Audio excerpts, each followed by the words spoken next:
Assalamu alaikum agayın. Kurosawa rejissörüs köpten beri jok. Bayağı el süylöbeli atçölenger jok dep atat, jok dep jolukkandardyň bari jok doýt bizde. Gaýradan uşo Muras degen beribizdi baştaýly. Mına o tarıhta kızıkkandar köpte, daima tarıhka kızıgat. Tarıhta aytıp keletabız. Oşonda Alp Toğuk degen bababız ötken. Mına o 18. kılımdın Orop arasında Toğustoro'da törölgön özü boyu uşul atçan kişi menen barabar dep aytylat. Bul Toğulok Molda'da жазыккан убагында keyin Şükürbek Beşenaliyev anan sanjaraçılardın bardığında göğünde var. Anan oşul tarihi insan eken. Bu kişilerde men dagı ilgeri oblastlık gazette işlep turganda Toğustoro'ga barganda Aktala Toğustoro'nun aksakaldarında şul Kuymagılı aksakaldardan göğü uktum bile. Oşo kızıkkan muğun surap atat. Oşo aytardın altında bayagıday tamaşa, çını aralaş, kaygısı da var, azabı da var degende açı tatlı turmuşta bari olat. Oşol sayasi okubustan azastan aytalı. Bugün emne internette, Kırgız internetinde, Kırgız sayasi aydınında emne kızık degen, emne abdan kızı talkıga alınıp atat degende mına Kempiravat. Kempiravat jönünde abdan katı söz bolup atat, kooptu söz bolup atat. Bul oňoý oltoň masale emes ekeni ulam çiğlenişip, ulam kırdaal bir tataldaş baratkanday sezilet maga. Jakында mına bizdin Kırgız tili degen gazetany жазылуу önöktügi, orusça подписка ошо боюnça men ilgerki jurnalistlik ыкмага salıp Түштүк аймагын kıdırıp geldim. Көп rayondorda boldum. Kagılayın Oş Bedüsü'nü okugam, silgeri Kagılayın Oş jergesi daima bizdin jaşlığыбыз. Ötkön jer, köp jerlerdi kıdırıp anan abdan uşul jerleribizin gertilip ketkeni Oş tarapta abdan seziletde. Köp mına Aksı tarapta ayrıkça arat iş bolup uşunday girip ketken Özbekistandın çegarası bizge aralaşıp kalganын görüp bir zeynin geyit. Kayran jerlerde. Bizdin ata oynatkan babalardın arbaga kantip atты eken dep oyloysun. Anan şu Kempiravatka gelgende argim surayt da göz karaş bizdin çıgıp aytıp жүрgönübüz bir başka. Birok atıldık milletimiz. Ar bir Kırgız balası bunu oylanu gerek. Tolgonboy Oyboytal prezidentten tartıp jönököy adamga çeyin Kırgız balası men Kırgızmın degendin bari oylanu atat. Anan eme uş jerde emneni aytуу gerek. Mına bizdin jerler Esir kulaganday. Esir degen imperiyanın kuchagında yaşadık. Andan burada Akpatşalık imperiyanın kuchagında yaşadık köp yıllar. Kılım, 1,5 kılım mezgilder çamalaş uşul Orus biliginin kol altında yaşadı da Kırgızlar. Ageste bu meseleler götörülböy bizdin alыбыз жетпей turgan, mümkünçülüğü жетпей turgan kırdallar bolgan. Mına bugün egemendik 30 yıldan beri 32 yıl oldu. Biz oğunga kattal egemen mamleket dep edireňdep yol başlagandan beri oşol 15 sayızlık respublikalardın katarında Esil Gayran Esir kıyragandagı kartany karasak 199,8 min kvadrat kilometr yer kartada turat Kırgız mamleketinde, respublikasının territoriyası dep. Em oşondan beri azırka çeyin men taң kalganym uşu karta. Oşo geografiялык kartabız taktan elek. Kança jerimiz ketti sırtka. Kançası kaldı. Oşo jerle kaldı. Uşunu boljoldop azır, mına azır ele uşu menin kabinetime çoğun geografmın degen bir alım gelip ketti. Uşular da ayta albayt da. Bilet köbü birok köbü ayta albayt. Tak ayta albayt. Bunu mamleketin işi de oşo taktaş kerek ele emçek taktalbayt. Mına 30 yıl boldu, 32 yıl boldu. Janagı saylagan sayasatыбыз, kaçağına prezidentlerimiz, kalpıcı prezidentlerimizin aynan, sayasatçılarımızın aynan bul oruşa aytkanda kaşa bolup botka bolup kelatat. Mına oşonun bir dalili daha bugünkü Kempiravatka gelip takaldı. Albatta bu Kempiravat'ın bugün ele çıkıp kalgan yok de 65. yıldan beri al Esir'in oğağında bu Kempiravat meseleleri talkulaş kıyın bolgan. Aldağı Usualiyip berip salgan, Usualiyip'tin kitebini okusan çat kaldı saktap kalgam dep jüret Gayran aksakal. Usualiyip'in özün gezeginde каталык кетиргендерин да сындап жаздык го. Кийинде эле 100 жылдык болгондо өзүнүн көзү тирүүгөсүндө жаздык. Тилге мамилеси, маданиятка болгон мамилеси, анын Москванын тактекеси деп да ой жаздык да. Ал кетти да, доор өттү. Усубалиев СССРдин убагында ал жаза алган иштер өттү кетти. Аны эч ким кайрып келе албайт. Бүгүн эгемендик деген статусубуз бар кезде эмне кылып атабыз? Мына ассаламу алейкум дегенде эле Акаев канча миң километр квадрат жерди Үсөнгү куушту карматкан. Ошондо Азымбек Баатыр биринчи протест жасап камалганы чын, батырлык жасаганы чын, аны эч ким тана албайт. Ошондо деле ошол Усубалиев аксакал баш болгон. Мен өзү ат башы нарын, ат башта төрөлгөн, ат башынын уулумун. Мына ошол жерлерди, ошол жергиликтүү бийлик, ошол жердеги иштеген кишилер, ошонун баары Акаевка кошомат кылдыбы, же билип билбей жасадыбы? Усубалиев баш болуп, ошол пайдаланбаган жер, ал илгери эле нейтралный зона болгон, тиги бу деп аталарыбыздын сөөгү жаткан, башкасын билбейм, биздин ошол Акмус деген айылында Сүйүндүк Турсун деген корбашчылар болгон. Ал корбашчылык кандай чыкканы, басмачылык кандай чыкканы ал өзүнчө маселе. Ал эркиндикке барып такалат. Ошол кишилердин сөөгү жаткан жери Үсөнгү кууш. Ошолор кетип аткандан да биз саясатка мындай бир терең аралашып, мындай сөз айта элеккенбиз болчу. Акелерибизди баары эле хор менен эле Үсөнгү куушка макул болуп кетирген. Эң жаманы ошол чарчы метр жер кеткенде да факты болуп кетти да. Ошого биз жанагы ошол ашмалтайчылыкка, ошол жазакерликке, ошол кол кушулган кулчулукка ошондо көнө баштаганбыз да. Үсөнгү кууш менен кошо биздин намысыбыз кошо кеткенин, биздин хоп майлы деген адат пайда болгонун, бийлик ошондо өз билгенин жазай бергенин кадамдары ошол Акаевдин учурунда Үсөнгү кууш менен башталган. Кайратыбыздын кете баштаганы, намыс арыбыздын жоктугу ошондо билинген, туугандар. Андан кийин эмне болду? Ал ошол жердин кусурубу, ата бабанын арбанын кусурубу? Акаев эмне болду? Тагдырды бүттү. Мына кетти. Андан кийин Каркырада айталы, Каркырада баланча эле 70 гектардай бирдеме деген эле жер кетти. Ой, ал калган 1000 деген гектар жерлер бизге кирди деген менен мына быйыл көрдүк да. Ошол Көкөтөйдүн ашып өткөн тарыхый жер, бештей болгон кооз жердин өзү кетип атпайбы? Ошончо дүйнөдөгү аймактык бүтүндүгү, аймактык өлчөмү боюнча эң чоң Казакстан ошончо жерине разы болбой туруп ошол көзмончоктой болгон жерди Нуракең алып койду да. Мында дагы мына ошонун айынан барып түптө токмок жеген Дооронбек акелер баш болуп, болот шер сөгүп жешкен, жумуртка жешкен. Мына ошону көлдүктөрдүн өзүнө бийлик, арыс бийлик ошону жасап берген, ошону уюштуруп. Анан кайран Докөн келип, Маадамбектен көлдү бербей деп келип, мына эженин эскерүүлөр жүрөт го, үйгө келип кайран таякчан Дооронбек агабыз ыйлаган. Кеттиби Каркыра? Кетти. Фактыбы? Факты. Жердин кусуру урдубу? Арба урдубу? Бакиевин кайда бүгүн? Ачуу чындык да бул. Андан кийинки Роза Отунбаева. А киши жазагыча 1,5 жыл өттү кетти.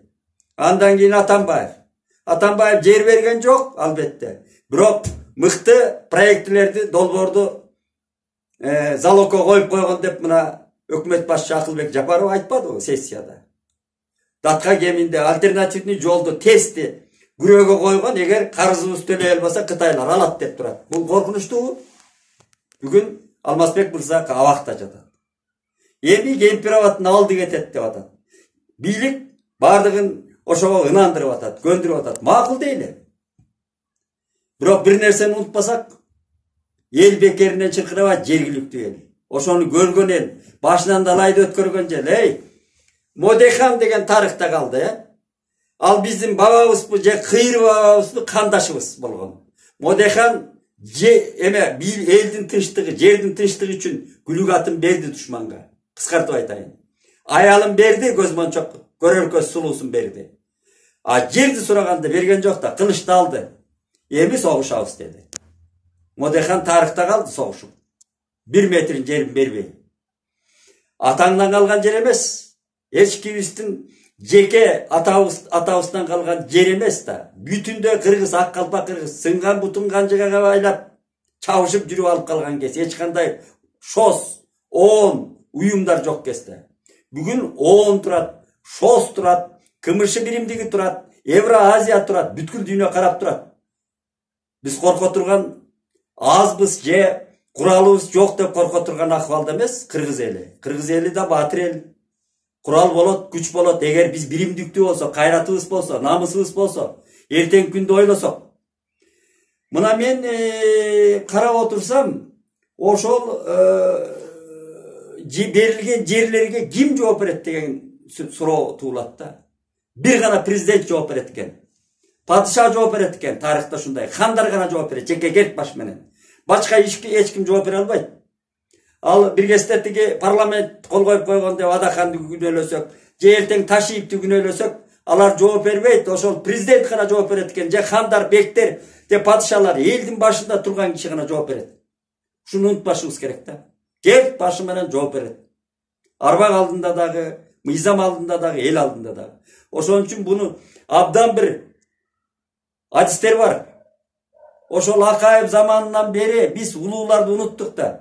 Акаевдин жанында Усуалиев турду эле, Масалиев турду эле, башка мыкты кызматкерлер турган. Эмне үчүн Акаев жанын алып иштеткен жок?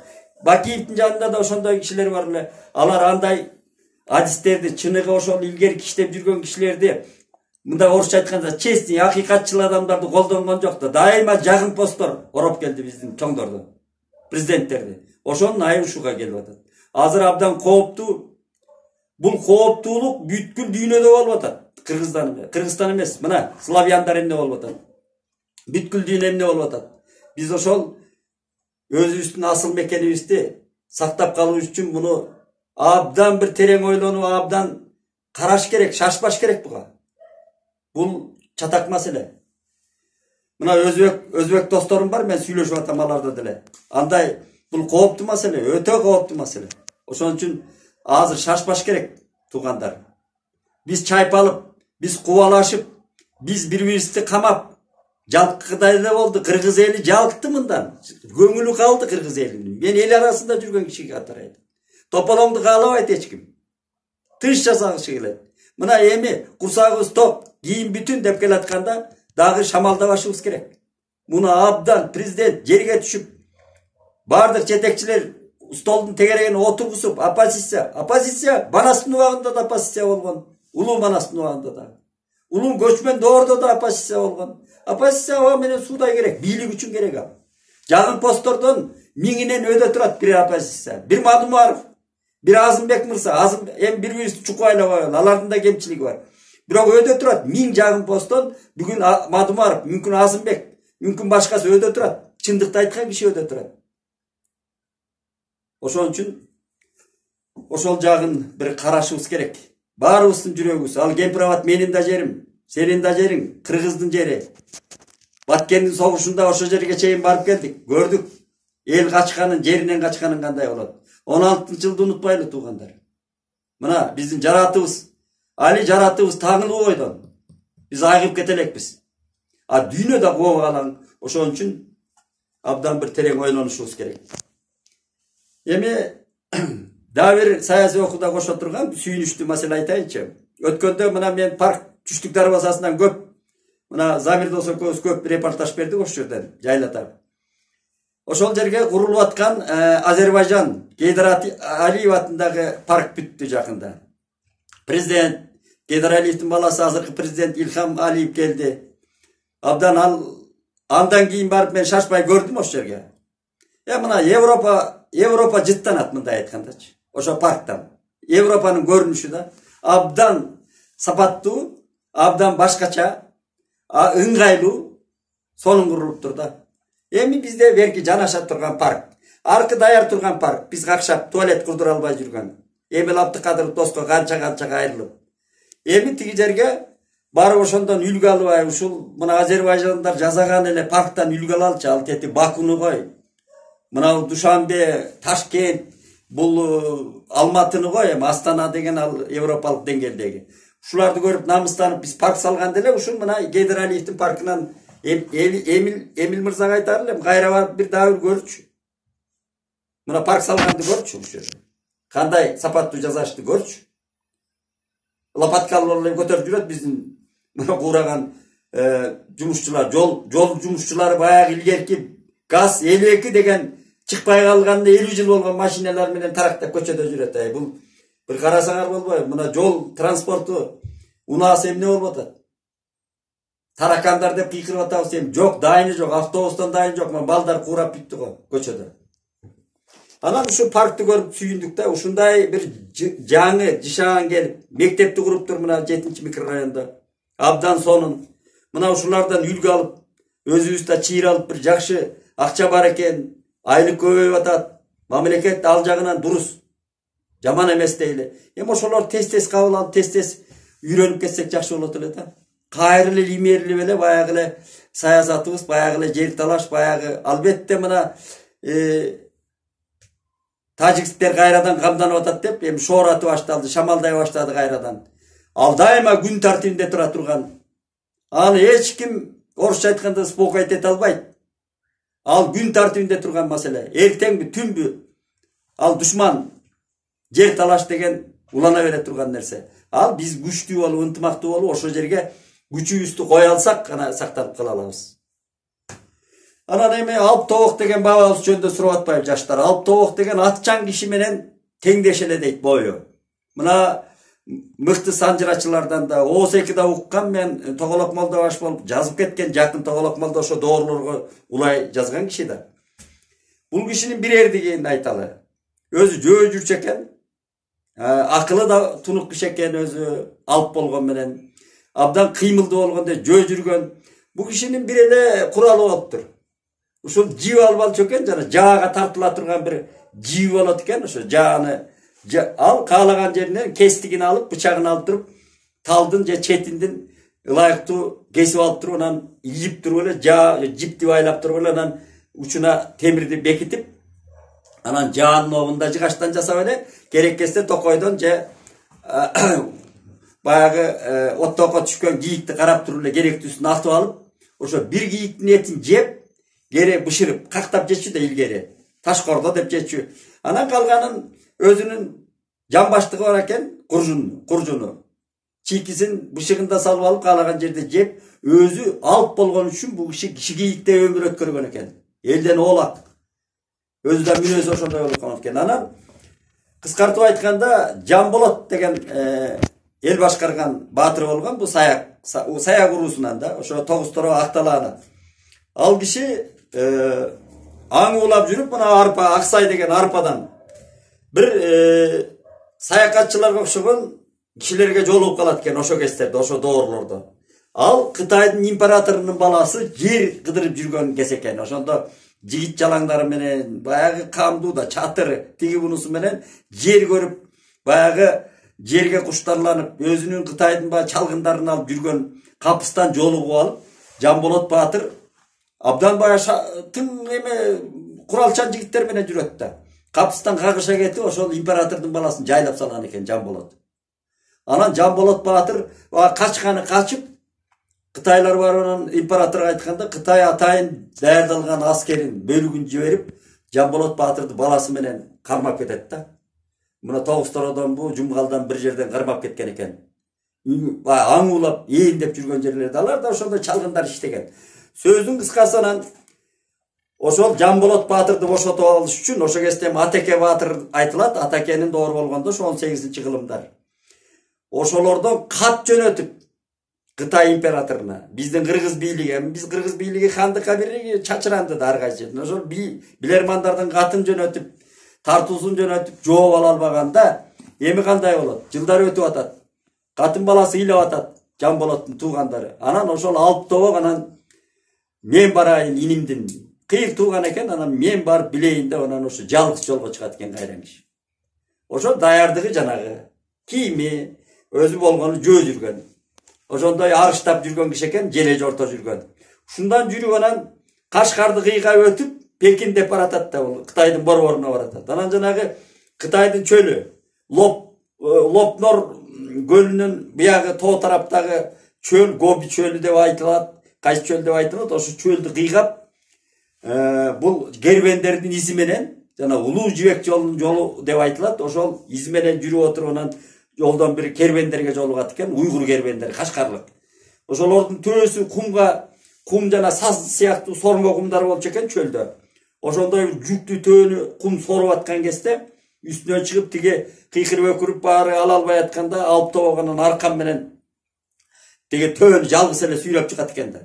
Анан кербен башы ушу таң калып анан сыйлык берет. Ошол жерден сыйлыгын албай анан жөн ыраазычылыгын айтып андан ары кетип жалгыз. Кийин анан ушу Пекинден базарда аралап жүргөндө бул ушундай зор киши экен деп ал кийин бизге калды да мына Кожомкул алып. Кыргыздын тукумунда ушу Актала тарапта, Тогуз тарапта ушул тарапта Саяк тукумунан да, Саяк уруусунун тукумунан. Мына алып Кожомкул өттү. Андан кийин Жеңиш деген жигит өттү. Мына Акталанын Аккия деген айылында бул баланы көрдүм мен. 2 метр канча сантиметр деп. Бул баскетбол ойнотобуз деп алып келди. Бирок ал бала кичине мындай кополуураак жигит экен. Кийин анан мына ол дүйнөдөн өтүп кетти ооруп. Ал спортко аралаша албай калды. Ал эрдигин көрсөтө алган жок. Кожомкул абыз көрсөттү. Мына калды ал тарыхтагы киши. Алып тобок да ошол уруудан чыккан, ошол аймактан чыккан да. Анан булардын генетикалык ошол аймакта бар окшойт деп калдым да мен. Анан ал бул киши Пекинге барып анан базар аралап жүргөндө элдин баары аңыз кылып, таң калып, эми бели бир алып келатат да, тирүү шумдук эле киши. Анан ошол жерде жүрсө, анан баягы уйгур жардам берген кербен баш ошол жерден жолугат экен да. Анан ал баягы базаркомго жолуктуруп, анан ошол жерден алар сыйлап бул кишини. Анан максатың эмне дегенде ушундай иним Жамболот деген кыргыз ушинтип колго түшүп көп жылдар болду. Мен ошон дайын сурамжылап ушул падышаңарга келдим эле дейт экен. Анан ал кыйын маселе деп анан ошол базар башчысы жакында мага келет ошол падышаны кайтарган, императорду кайтарган, азыркы айтканда спецназ ошо кароол башчы келет базарга. Келе турган күнү болду, эртең келет дейт экен. Анан ошого жолуктурат экен. Анан ошол баягы аскер башчысына айтканда анан ал жолуктурайын дейт экен. Ал жолуктура турган бир себеби болот. Илгери мынабу муксус деп койчу экен. Мынабу кийиктин айрыкча бугунун мүйүсүнөн жасалган, жана бугунун жазында мүйүз алмашат да, ошонун бугунун мүйүзүнүн канынан ошол мүйүзүнөн жасалат экен, кошуп ак кодол тиги бу кыргыз ала тоонун күчтүү чөптөрүнөн жасалган муксус деген дары болгон экен. Эми бул азыркы тил менен айтканда жана эркектин кубатын күчөтө турган ошо дары, колго жасалган дары болгон да, муксус деген. Мына ошону ошо кезде абдан суроо талап күчтүү экен да. Мына ошол колбашчы, жанагы колбашчы ошого келет экен, базаркомго. Ошондой соодагерлер таштап кетчү экен. Анан бул тобок абабыздын акылдуулугун карап, ошондон кабары бар. Ал жанагы жан баштыгында ошондой дары бар экен да, алып жүргөн жанагы насбай сыяктуу дарыбы, ошол жанагыдай бир күчтүү чөптөрдөн мүйүздүн кубатынан жасалган. Анан ошондон берип анан жагып императорго жолуктурат. Император анан таң калат да, зор киши. Анан эмне дегенде ушундай деп айтканда анан эми алыстан келипсиң, анан адамда жок да ушундай кебетең бар экен. Эми кыргыз деген эл сендей болобу десе, мен кичинесимин деп апыртканбы тиги киши, ошондой тамаша сөз айтылат. Анда мен 3 шарт коем деген экен император. Ошол үчөөнү аткарсаң иниңди алып кет. Мына көп жылдан бери жатат, ал менин балам деп. Анан ал алып тобок түшүндүрүп берген экен, ал кандай кырдаалды өлтүрүп алганын. Анан ал императорго башкача айтып барышса керек, аны ишенбейт. Анда кокустан өлтүргөн экен. Эми мен 3 шарт коем. Биринчи шарты ошол чоң түрмөнүн капкасы бар экен, жанагы 4-6 качыр деп айтылат. Эми ушундай качыр менен сүйөтүп ачтырган темир дарбаза болгон да. Ошону өзүң тартып ачасың. Бул биринчи шарты. Экинчи шарты менин палваным бар, балбан. Жин деген. Анын баягы кол күрөш, жалаң жанагыдай тийбиш өнөрлөрүнүн бир чоң мастер экен, ал жин деген. Ошо байлатма бир чоң балбаны бар экен. Ошо менен беттештирем, ошону жеңсең анан. Үчүнчү шарты анан айтам дейт экен. Анан жана биринчи шартын аткарат экен. Жалгыз бир кыйкылыш менен дарбазаны тартат экен, моюнун аркан салып туруп. Экинчи жин бул отуруп бер дейт экен. Отуруп бергенде жин келип далга тебет экен. Анан бул киши солук этпейт экен. Анан жин отуруп бергенде бул бир тебиш менен өлтүрөт тебет экен. Алып тобок. Баягы императордун палваны. Эки шартты аткаргандан кийин анан үчүнчүсү өтө оор шарт болгондо, ошол зынданда жаткан туткундун баарын, түрмөдө жаткан туткундун баарын тизем дептир алдыңа. Ошондо сен үн чыгарбай, ымдабай, эч белги жасабай туруп, иниңди көзүнөн карап таанып, мына мен иним деп жанагы баласы экөө сууруп чыгып кетсең алып кет деген экен. Миңдеген туткун экен да. Анан ошону эртең тизем дегенде анан келип жанагы Базаркомдун үйүндө жатканда түн ортосунда бир жигит келет экен. Анан ойготуп ошол жигит анан жашыруун келген экен да. Ошол Боорум деп келет экен, Камбар деген жигит деп айтылат. Ал Тибеттик кыргыздардан жаш кезинде император тандап алып кеткен, анан ошол жан сакчы болуп жүргөн жигит экен императорго. Анан ошол аба деп мен эми кыргызмын, бирок мекениме кете албай калдым, Боорум. Ушул акыркы ата-энемдин, ата-бабамдын алдында аткарар милдетим ушул болсун, сизге жардам берейин деп келдим. Мен эртең тизгенде мен ошол тизгендин аскерлердин башчысымын. Баланча ар жактан бери санаганда, жаңылбаңыз, мен баланча орунга коем. Баласы андан кийин баланча орунда болот деп анан кетет экен. Экөө кучакташып, көзүнө жаш алып, баягы жаңы таанышкан Боорум менен. Эртесен анан ошол бер жактан баштайт экен, бирок ар жактан узун түспө да көптөгөн чачтары өскөн, тырмактары өскөн, кишен салынган, адам сүлдөрүнөн кеткен туткундар. Көздөр чүңүрөйүп кирген. Үн чыгарбайт. Ошондон анан жанагы аскер башчы кыргыз Камбардын айтканы боюнча анан ар жактан анан кыраакы киши, бийиктеги киши анан акырын санап келип анан баланча дегенде барганда анан көзү чүңүрөйүп адам сүлдөрү эле калган. Анан ошондон тартып чыгат экен. Анан баласын акырынан тийинден тартып чыгат экен. Экөөнү алганда анан ошондо император анан убада боюнча, ал Кытайдын императору жалган айтпаган киши окшойт. Анан ал бошотуп берет. Бошотуп берип анан качырларын, тиги буларын берип анан аскери менен узаттырып анан кел атып, жана баласы ошондо 17-18ге чыккан кез экен. Ал түрмөдүн загын көрүп калган бала жолдон өлөт. Анын Жамболотту кийки улап кел деп кетирип анан союп, жүрөгүн алып анан алып тобок абабыз анан алып келип бияка коюп, кийин Жамболотту алып келген экен инисин. Мына ушул тарыхта калган инсан биздин. Болгон окуя. Муну ошол бардык санжарачыларды, ошону билем деген инилериме айтарым. Андай бир чанда төрөлгөн, 100 жылда, 1000 жылда төрөлгөн алыптардын бири болгон экен кайран киши. Алып тобок абабыз. Ушундай болгон.